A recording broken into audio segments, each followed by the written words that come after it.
எவ்வளவு பேர் இருக்காங்க? கேர்ள் ஃப்ரெண்ட்ஸ் 14 பேர். உன்னையும் சேர்த்து. நான் உங்க கேர்ள் ஃப்ரெண்ட் இல்ல. ஏஞ்சலா? இதோட 10 தடவை சொல்லிட்டா சந்தோஷ் இந்த ஒயிட் ட்ரெஸ்ல ஏஞ்சல் மாதிரி இருக்கேன்னு.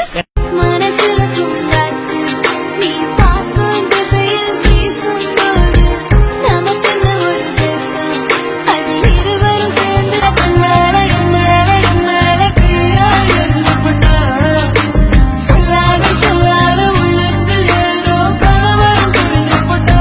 என்ன சொல்ல ஏது சொல்ல கண்ணோடு கண் பேச வார்த்தை இல்லை. சொல்லாமல் கொள்ளாமல் நெஞ்சோடு காதல் சேர மூச்சு முட்டுது. சின்ன சின்ன ஆசை உள்ள திக்கி பேச மல்லிக பூவாசம் கொஞ்சம் காத்தோட வீச கிட்ட கொடுக்கிட்ட தலைவா மட்டும் எனக்கு இருக்கணும் நான் வெள்ளாங்கரட்டில் முளைச்ச மொட்டை